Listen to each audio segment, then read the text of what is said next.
જ્યારે પિતાએ ઘરનો દરવાજો જોરથી પછાડ્યો ત્યારે બહાર ધોધમાર વરસાદ વરસી રહ્યો હતો. આકાશમાં વીજળીના કડાકા થતા હતા અને રસ્તા પર કોઈ માણસનું નામો નિશાન નહોતું. સવિતા, જેણે હમણાં જ પોતાના લગ્ન જીવનની બધી આશાઓને તિલાંજલિ આપી હતી, તે બહાર કાદવમાં ઊભી હતી. તેની આંખોમાં આંસુ હતા, પણ હોઠ પર એક વિચિત્ર શાંતિ હતી. તેણે પોતાની સાડીના પાલોમાં કશુંક છુપાવ્યું હતું, જે તેના માટે પોતાની જાન કરતાં પણ વધારે કિંમતી હતું. કોઈને ખબર નહોતી કે જે બહેને અત્યારે લાત મારીને ઘરની બહાર કાઢી મૂકવામાં આવી છે, તે આવતીકાલે આ જ પરિવારના સૌથી લાડલા સભ્યોનો જીવ કેવી રીતે બચાવવાની હતી. સવિતાનું જીવન એક નાનકડા ગામડામાં વિતાવ્યું હતું. તે ઘરની મોટી દીકરી હતી. તેની માતાના અવસાન પછી આખા ઘરની જવાબદારી તેના નાના ખંભા પર આવી ગઈ હતી. પિતા, જે સ્વભાવે થોડા કડક અને જલ્દી ગુસ્સે થઈ જાય તેવા હતા, તેમને સવિતા ખૂબ વહાલી હતી. પણ ક્યારેક ક્યારેક તે પોતાની મર્યાદાઓ ભૂલી જતી. સવિતાનો એક નાનો ભાઈ હતો, રાજ. રાજ ઘરનો આંખનો તારો હતો. સવિતા તેને જીવથી પણ વધારે પ્રેમ કરતી હતી. તે પોતે ભૂખી રહીને પણ રાજને પહેલા જમાડતી. તે દિવસે ઘરમાં એક નાની વાત પર મોટી ચર્ચા થઈ. સવિતાએ પોતાના ભવિષ્ય વિશે અને ભણવા વિશે વાત કરી, જે પિતાને પસંદ ન આવી. પિતાને લાગ્યું કે સવિતા હવે ઘરની મર્યાદા ઓળંગી રહી છે. ગુસ્સામાં આવીને તેમણે સવિતાને ઘરની બહાર નીકળી જવા કહ્યું. સવિતા તો સ્તબ્ધ થઈ ગઈ હતી. જે ઘરની દિવાલોને તેમણે પોતાના લોહી પરસેવાથી સિંચી હતી, જે રસોડામાં તેને વર્ષો સુધી ચૂલો ફૂંક્યો હતો, આજે તે જ ઘરના દરવાજા તેના માટે બંધ થઈ ગયા હતા. તે રાત્રે જ્યારે તે બહાર નીકળી ત્યારે તેના હાથમાં ફક્ત એક નાની પોટલી હતી. આ પોટલીમાં તેણે થોડા કપડાં અને રાજ માટે રાખેલી તેની મનપસંદની મીઠાઈ છુપાવી હતી. તેને ખબર હતી કે રાજને તે મીઠાઈ ખૂબ ભાવે છે. ઘરની બહાર નીકળતી વખતે સવિતાએ પાછું વળીને જોયું. બારીમાંથી રાજ સૂતો દેખાતો હતો. તેના ચહેરા પર એક માસૂમ સ્મિત હતું. સવિતાના મનમાં એક જ વિચાર હતો, ભલે પિતાએ મને કાઢી મૂકી, પણ આ ઘરના કોઈ સભ્યને કશું જ ન થવું જોઈએ. તેણી વરસાદમાં ભીંજાતી ચાલવા લાગી. રસ્તા પર ઠંડો પવન ફૂંકાઈ રહ્યો હતો. સવિતાનું શરીર ઠંડીથી ધ્રુજતું હતું, પણ તેનું હૃદય અત્યારે પણ પોતાના જ ભાઈની સલામતી માટે ધબકતું હતું. તેને ખબર હતી કે પિતાની નજર આજે ભલે કઠોર હોય, પણ તે પોતાના બાળકોના દુશ્મન નથી. બસ સમય અને સંજોગો ક્યારેક માણસને અંધ બનાવી દે છે. સવિતા હવે એક અજાણ્યા રસ્તે હતી. ગામની બહારના જૂના વડલા નીચે તે બેસી ગઈ. તે રાત ખૂબ લાંબી હતી. એક તરફ ઘરનું અપમાન હતું, તો બીજી તરફ પોતાના ભાઈ માટેનો અતૂટ પ્રેમ. તેને એ વાતનો કોઈ અફસોસ નહોતો કે તેને કાઢી મૂકવામાં આવી હતી. તેને તો ફક્ત એક જ ચિંતા હતી કે કાલે સવારે રાજને તેની યાદ આવશે તો તે શું કરશે? શું પિતા તેને સાચવી શકશે? વરસાદ હજુ પણ અટકવાનું નામ નહોતો લેતો. સવિતા ગામના છેવાડા આવેલા એક જૂના વડલા નીચેથી ઊભી થઈ અને પગ ઘસડતી આગળ વધવા લાગી. તેનું શરીર ઠંડીથી નીલું પડી ગયું હતું, પણ મનમાં રાજનો ચહેરો તેને અટકાવવા દેતો નહોતો. તેને એ યાદ આવ્યું કે સવારના સમયે જ્યારે પિતા રાજ સાથે ગુસ્સામાં વાત કરતા હતા, ત્યારે રાજની આંખોમાં કેવી બીક હતી. પિતાનું બ્લડ પ્રેશર અવારનવાર વધી જતું હતું, અને જો રાત્રે તેમને ફરી એવો કોઈ આઘાત લાગશે તો રાજ એકલો સાચવી નહીં શકે. સવિતાએ રસ્તાની બાજુમાં પડેલા એક જૂના ઘરમાં આશરો લીધો. તે ઘર વેરાન હતું, પણ વરસાદથી બચવા માટે પૂરતું હતું. તે ત્યાં બેઠી અને તેણે પોતાની પોટલી ખોલી. તેમાં એક નાની ડાયરી હતી, જે સવિતા વર્ષોથી લખતી હતી. તેમાં તેણે રાજની નાની નાની વાતો, તેની બીમારીઓ અને તેની જરૂરિયાતોની નોંધ રાખી હતી. સવિતા મનમાં ગણગણી, રાજ, તને ખબર પણ નથી કે તારી બહેન તારાથી દૂર નથી, પણ તારી રક્ષા માટે જ આટલી દૂર જઈ રહી છે. તેને યાદ આવ્યું કે થોડા દિવસો પહેલા જ ગામના જમીનદારનો દીકરો રાજને એક વાકડિયા રસ્તેથી ડરાવતો હતો. સવિતાએ ત્યાં જોયું હતું કે કોઈ અજાણ્યા માણસો ગામની આજુબાજુ ફરી રહ્યા હતા, જેમને જોઈને સવિતાના મનમાં પહેલેથી જ ફાળ પડી હતી. તેને ડર હતો કે ક્યાંક રાજ તે ખરાબ સંગત કે કોઈ મુસીબતમાં ન ફસાઈ જાય. તેણે પિતાને કહેવાનો પ્રયત્ન પણ કર્યો હતો, પણ પિતાએ તો સવિતાને જ ચૂપ કરી દીધી હતી. અડધી રાત્રે અચાનક દૂર ક્યાંકથી કૂતરાઓનો ભસવાનો અવાજ આવ્યો. સવિતા જાગી ગઈ. તેને કંઈક અજુગતું લાગ્યું. તેણે જોયું કે ગામ તરફથી ધુમાડાના ગોટા ઊંચે જઈ રહ્યા હતા. તે ચોંકી ઉઠી. તેને લાગ્યું કે કદાચ કોઈના ઘરે આગ લાગી છે. તેનું હૃદય જોર જોરથી ધબકવા લાગ્યું. શું આ આગ રાજના ઘરે તો નથી લાગી ને? આ વિચાર આવતા જ તેના પગમાં જાણે નવી તાકાત આવી ગઈ. તે વરસાદમાં પલળતી, ઠોકર ખાતી ગામ તરફ દોડવા લાગી. તેને પોતાની ભૂખ કે પોતાની પીડાનું ભાન નહોતું. તેના મનમાં માત્ર એક જ દ્રશ્ય હતું, રાજને સલામત ચહેરો. જ્યારે તે ગામના પાદરે પહોંચી ત્યારે તેણે જે જોયું તેનાથી તેના રૂવાડા ઊભા થઈ ગયા. ગામના લોકો દોડધામ કરી રહ્યા હતા, પણ કોઈના મોઢામાં પર કોઈ સ્પષ્ટ જવાબ નહોતો. સવિતાએ એક વૃદ્ધ કાકાને પકડ્યા અને પૂછ્યું, કાકા, આ આગ ક્યાં લાગી છે? રાજના ઘરે તો કંઈ નથી થયું ને? વૃદ્ધ કાકાએ થરથરતા હાથે ઈશારો કર્યો. બેટા, પેલા પશ્ચિમ દિશાના ફાર્મ હાઉસમાં આ લાગેલી છે, અને ત્યાં તો રાજ અને તેના મિત્રો રમી રહ્યા હતા એવી ખબર છે. સવિતાના પગ નીચેથી જમીન સરકી ગઈ. જે બહેને પિતાએ ઘરની બહાર કાઢી મૂકી હતી, તે બહેન આજે મોતને હાથ તાળી આપીને પોતાના ભાઈને શોધવા માટે અગ્નિની જ્વાળાઓની વચ્ચે કૂદકો મારવા તૈયાર હતી. તેને ખબર હતી કે ત્યાં સુધી પહોંચવાનો એક જ રસ્તો છે, જે રસ્તો પિતાએ બંધ કરી દીધો હતો, પણ જે રસ્તો સવિતાના પ્રેમે હજુ ખુલ્લો રાખ્યો હતો. અગ્નિની લપેટો આકાશને આંબી રહી હતી, અને સવિતાએ નક્કી કરી લીધું કે ભલે ગમે તે થાય, આજે રાજને કોઈ આંચ નહીં આવે. તે દોડતી દોડતી તે ભયાનક આગની દિશામાં આગળ વધી. સવિતા આવે તે જૂના ફાર્મ હાઉસની નજીક પહોંચી ગઈ હતી. ચારે બાજુ ધુમાડો એટલો ઘેરો હતો કે શ્વાસ લેવો પણ મુશ્કેલ બની ગયો હતો.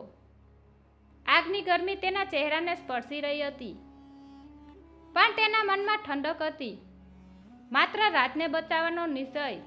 ફાર્મ હાઉસનો મુખ્ય દરવાજો બંધ હતો, પણ પાછળની બારી ખુલ્લી હતી, જ્યાંથી સવિતા અવારનવાર રાજને રમવા માટે મોકલતી હતી. સવિતાએ સાડીનો પાલો ભીનો કર્યો અને મોઢા પર બાંધી લીધો. તે ઝૂકતી, સરકતી અંદર દાખલ થઈ. અંદરનું દ્રશ્ય ભયાનક હતું. લાકડાના ટેકાઓ તૂટીને પડી રહ્યા હતા, અને તણખલાઓ જાણે આખું ઘર ગળી જવા માંગતા હતા. રાજ, રાજ! સવિતાએ જોરથી બૂમો પાડી. તેનો અવાજ આગના ગડગડાટમાં દબાઈ જતો હતો, પણ તેની માતૃસમી મમતાએ ફરી બૂમ પાડી, રાજ! બહેન આવી છે બેટા, ક્યાં છે તું? અચાનક એક ખૂણામાંથી ખાંસીનો અવાજ સંભળાયો. સવિતાના કાન એ તરફ દોડ્યા. તેણે જોયું કે રાજ એક મોટા ટેબલની નીચે ફસાયેલો હતો. એક મોટો લાકડાનો થાંભલો તેના પગ પાસે પડ્યો હતો, જેના કારણે તે ઊભો થઈ શકતો નહોતો. તે ગભરાઈને ધ્રુજતો હતો, અને તેના મોઢામાંથી નીકળતા અવાજ પર ધુમાડાને કારણે ઘૂંટાઈ રહ્યા હતા. સવિતા ત્યાં પહોંચી અને તેને બહાર કાઢવાનો પ્રયત્ન કર્યો. રાજ, જેણે સવિતાને જોઈ, તે રડતા રડતા બોલ્યો, દીદી, તું! પિતાએ તો તને કાઢી મૂકી હતી ને, તું અહીં કેમ આવી? સવિતાએ તેને વહાલથી પકડી લીધો અને બોલી, અત્યારે આ બધી વાતોનો સમય નથી રાજ. પકડ મારો હાથ અને મારી પાછળ પાછળ ચાલ. સવિતાએ પોતાની પૂરી તાકાત લગાવીને ભારે લાકડાને બાજુ પર ખસેડ્યું. રાજને બહાર કાઢ્યો, પણ બહાર નીકળવાનો રસ્તો હવે સંપૂર્ણપણે આગથી ઘેરાઈ ગયો હતો. દરવાજો બ્લોક થઈ ગયો હતો. સવિતાએ આસપાસ જોયું. તેને યાદ આવ્યું કે આ ઘરના રસોડામાં એક જૂની ટનર જેવી બારી હતી, જે પાછળના બગીચામાં ખુલતી હતી. તે રાજને ખંભે ઉઠાવીને રસોડા તરફ દોડી. આગ એટલી તેજ હતી કે સવિતાના કપડામાં પણ થોડે અગ્નિ લાગી ગયો, પણ તેણે તેની પરવા કર્યા વગર રાજને સુરક્ષિત રીતે સાંકડી બારીમાંથી બહાર ધકેલી દીધો. રાજ બહાર પહોંચ્યો અને સવિતા પણ બહાર આવી, પણ તે થોડી મોડી પડી. બહાર આવીને તેણે જોયું કે રાજ સલામત હતો, પણ સવિતાનો હાથ દાઝી ગયો હતો. રાજ રડતો હતો. દીદી, તારો હાથ, કેટલું લોહી નીકળે છે. સવિતાએ સ્મિત સાથે તેનો હાથ પોતાના હાથ પર મૂક્યો અને કહ્યું, આ તો બસ નાની ઈજા છે રાજ. અસલી જખમ તો ત્યારે લાગત જો તને કંઈક થઈ જાત. પિતાએ કાઢી મૂકેલી બહેન આજે એક રક્ષક બનીને ઊભી હતી, પણ હવે સવાલ એ હતો કે આટલી મોટી દુર્ઘટના પછી શું પિતા તેને ઘરે પાછા સ્વીકારશે? રાજને બચાવીને સવિતા તેને થોડે દૂર એક સલામત જગ્યાએ લઈ ગઈ. ગામના લોકો પણ ત્યાં એકઠા થઈ ગયા હતા. પિતા, જે અત્યાર સુધી ગુસ્સામાં હતા, તે પોતાના દીકરા રાજને શોધવા માટે પાગલની જેમ અહીં ત્યાં દોડી રહ્યા હતા. જ્યારે તેમણે રાજને સવિતાના ખોળામાં જોયો, ત્યારે પિતાના પગ થંભી ગયા. તેમની આંખોમાં વિશ્વાસ નહોતો કરી શકતી કે જેને તેમણે થોડા કલાકો પહેલાં જ ઘરની બહાર કાઢી મૂકી હતી, તે જ દીકરી આજે તેમના લાડકા દીકરાનો જીવ બચાવીને આવી છે. પિતા દોડતા ત્યાં પહોંચ્યા. તેમણે રાજને પોતાના બાહુપાસમાં લઈ લીધો. રાજ ધ્રુજતા અવાજે બોલ્યો, પપ્પા, દીદી ન હોત તો આજે હું જીવતો ન હોત. દીદીને તો અંદર જઈને મને બચાવ્યો. પોતે દાઝી ગઈ, છતાં મને એક ખરોચ પણ ન આવવા દીધી. પિતાએ સવિતા તરફ જોયું. સવિતાના કપડાં કાળા થઈ ગયા હતા. ચહેરા પર રાખ અને પરસેવો હતો, અને તેનો હાથ ગંભીર રીતે દાઝેલો હતો. પિતાની આંખો ભીની થઈ ગઈ. તેમનો જે અહંકાર હતો, જે કડકાઈ હતી, તે ક્ષણભરમાં ઓગળી ગઈ. તેમણે સવિતાના ખંભા પર હાથ મૂક્યો, પણ તેમની જીભ સાથ નહોતી આપી રહી. સવિતાએ માથું નીચે કરી લીધું. તેણે કોઈ ફરિયાદ ન કરી, ન તો કોઈ મેણું માર્યું. બસ ત્યાંથી ઊભી થઈને જવા લાગી. પિતાએ તેનો હાથ પકડી લીધો. સવિતા, ક્યાં જાય છે બેટા? આ ઘર તારું છે. મેં તને કાઢી નથી મૂકી. મેં તો મારી જ સમજણ અને મર્યાદાને મારી નાખી હતી. આ આખી ઘટના ગામના લોકોએ જોઈ હતી. જે લોકો પિતાને સલાહ આપતા હતા કે દીકરીઓને ઘરની બહાર ન નીકળવા દેવાય, તે જ લોકો આજે સવિતાના સાહસની વાતો કરી રહ્યા હતા. સવિતા માટે આ ક્ષણ ખૂબ જ ભાવુક હતી. તેણે ક્યારેય સાબિત કરવા માટે કંઈ નહોતું કર્યું. તેણે તો માત્ર પોતાનું કર્તવ્ય નિભાવ્યું હતું. તે રાત્રે જ્યારે બધા ઘરે પાછા ફર્યા, ત્યારે ઘરમાં એક અજીબ શાંતિ હતી. સવિતાના દાઝેલા હાથ પર પિતાએ પોતે મલમપટ્ટી કરી. એ હાથની સારવાર કરતી વખતે પિતાના આંસુ સવિતાના હાથ પર પડ્યા. આ આંસુઓ પશ્ચાતાપના હતા. પિતાએ સ્વીકાર્યું કે તેમણે સવિતાના સપનાઓ અને તેના વિચારોને ક્યારેય સમજવાની કોશિશ જ નહોતી કરી.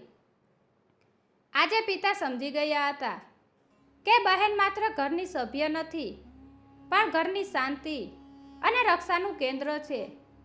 સવિતા હજુ પણ શાંત હતી, પણ તેના હૃદયમાં એક શાંતિ હતી કે જે પરિવાર માટે તેણે બધું સહન કર્યું, તે આજે ફરી એક થઈ રહ્યો હતો. જો કે આ ઘટનાએ સવિતાના મનમાં એક નવા સપનાની શરૂઆત કરી હતી. તે હવે માત્ર ઘર પૂરતી સીમિત રહેવા નહોતી માંગતી. તેણે જોયું હતું કે શિક્ષણ અને જાગૃતિ વગર લોકો કેવી રીતે નાની વાતોમાં અંધ બની જાય છે. આગની એ ઘટના પછી ઘરમાં બધું જ સામાન્ય જેવું લાગતું હતું, પણ વાસ્તવમાં કંઈક જ પહેલાં જેવું નહોતું. સવિતા માટે આ ઘટના એક મોટો વળાંક સાબિત થઈ હતી. લોકો હવે તેને માત્ર પિતાની આજ્ઞાકારી દીકરી તરીકે નહીં, પણ એક બહાદુર રક્ષક તરીકે ઓળખતા હતા. પિતાના સ્વભાવમાં પણ મોટો બદલાવ આવ્યો હતો. હવે તેઓ સવિતાને કોઈ કામ કરતા અટકાવતા નહીં, ઉલટું તેઓ તેની સલાહ લેતા થયા હતા. પરંતુ સવિતાના મનમાં એક અલગ જ વિચાર ઘૂંટાઈ રહ્યો હતો. તેણે જોયું હતું કે તે ફાર્મ હાઉસમાં લાગેલી આગ પાછળનું કારણ કોઈ અકસ્માત નહીં, પણ અંધશ્રદ્ધા અને અસાવધાની હતી. જે ગામમાં તે રહેતી હતી ત્યાં શિક્ષણનો અભાવ હતો અને લોકો નાની નાની વાતોમાં મુસીબતમાં મુકાઈ જતા હતા.